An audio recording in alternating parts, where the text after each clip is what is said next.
Tout a commencé, je dirais, il y a longtemps. L'été 42. Mon grand-père a été déporté comme militaire avec 25 000 autres Français dans un petit camp qui s'appelait Rabarouska. Il était déporté parce qu'il était classifié comme radicalement anti-allemand. C'était un camp disciplinaire et il est revenu vivant. Mon grand-père était quelqu'un de comique, mais lorsque l'on disait Rabarouska, il se taisait. Il n'en avait jamais parlé ni à sa femme, ni à son fils, qui est mon père, ni à sa sœur. Et moi, enfant, je me demandais pourquoi il n'en parlait pas. Alors je lui ai posé peut-être 100 fois la question, qu'est-ce que tu as fait à Rabarouska? Et un jour, il me dit cette phrase, il dit, on n'avait pas à manger, pas à boire, mais en dehors du camp, c'était pire. Et moi, je me demandais qu'est-ce qui pouvait être pire qu'un camp de déportation de prisonniers politiques. Un jour, beaucoup plus tard, je suis retourné à Rabarouska, j'étais d'ailleurs avec le docteur Richard Pasquier, qui n'était pas encore président du CRIF. Et j'allais sans cesse voir le maire. Le maire est un ancien maire soviétique. Et je me disais, où ils sont les juifs de Rabarouska? Parce que dans ce petit village, on a fusillé 18 000 juifs. Et le village est tout petit. Et le maire me disait, on ne sait pas. C'était secret. Il les tuait en secret. Et moi, j'y croyais. Et puis, je suis revenu 2 fois, 3 fois, et je dirais, grâce à Dieu, le maire a perdu les élections. Un nouveau maire a été élu, beaucoup moins soviétique. Il m'a dit, Patrick, je vais te faire une surprise. Il m'emmène en voiture dans un petit hameau, le long d'un chemin, le long de la boue d'une rivière. Et on arrive dans un hameau, il y avait simplement une rue avec des oies qui traversaient, des chiens qui aboyaient. Et au fond, 50 personnes âgées attendaient. Quand on met un pied en bas de la voiture, il me dit, Patrick, on arrive à la fosse commune des 1500 derniers juifs de Rabarouska. Les gens entrent dans la forêt, ils les organisent en cercle un peu comme vous êtes, et derrière il y avait la fosse. Un premier vient au milieu, il s'appelait Martin, je me rappelle. Il me dit, j'étais tout seul avec ma maman, je gardais une vache, et tout d'un coup on a vu un Allemand arriver ici et tourner avec sa mobilette et un chien, et puis il est reparti, et on ne comprenait pas pourquoi il était venu. En fait, il était venu chercher où ils allaient creuser la fosse commune. Nous avons appris après qu'ils envoient toujours, 2 jours, 3 jours avant, les Allemands envoient un spécialiste des fosses communes. C'est-à-dire c'est quelqu'un qui est allé voir le maire et qui lui a demandé combien de juifs dans le district. Et vous savez qu'en Union soviétique, juifs étaient des minorités notées comme les Tatars, comme les Arméniens. Et donc le maire savait non seulement la nationalité, mais les adresses et les âges. Et donc cet Allemand sait exactement combien de juifs ils doivent tuer, donc il calcule le volume de la fosse en fonction du nombre de juifs qu'il y a dans le district.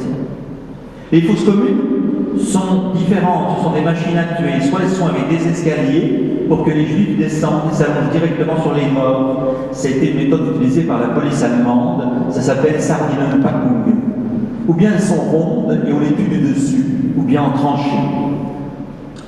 Martin nous a dit effectivement que 2 jours après sont arrivés 3 Allemands avec 30 juifs, des jeunes, dans une camionnette, et ils les ont forcés à creuser les fosses.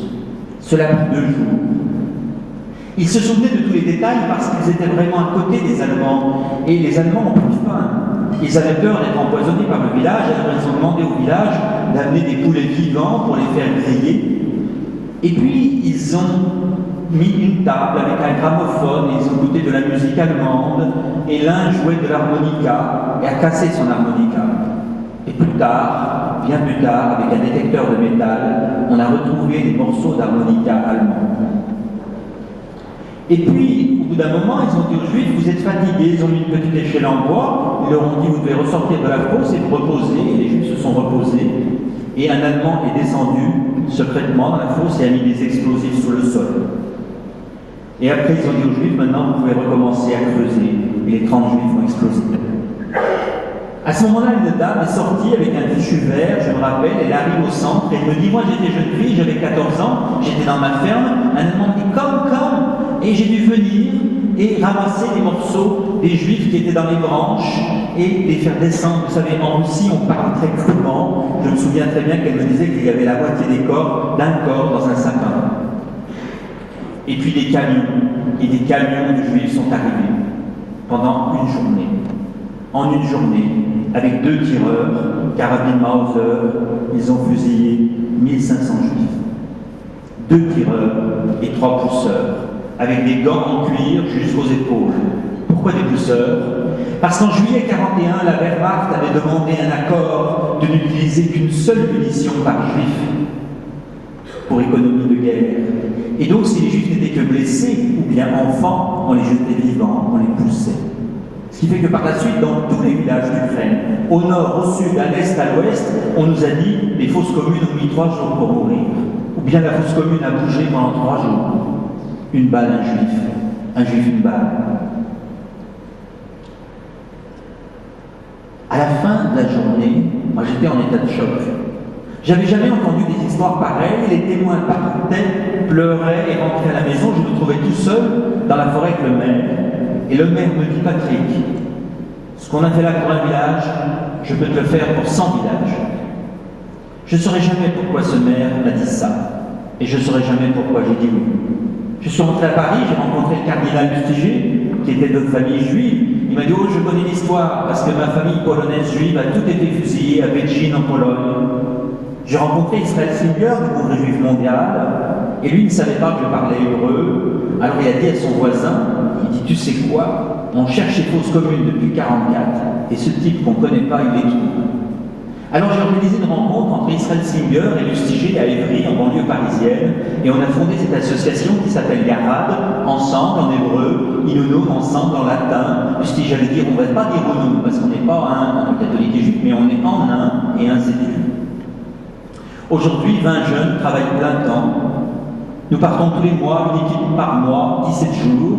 Je ne vous cache pas que je suis fatigué parce que je suis revenu hier soir 22h30 de Roumanie avec une équipe. Et nous allons de village en village. Nous travaillons d'abord dans les archives soviétiques qu'on trouve chez les Américains, le musée de l'Holocauste à Washington, avec qui on a eu un accord, les archives de la justice allemande. Les procureurs allemands sont extrêmement gentils et nous ouvrent toutes les archives nécessaires.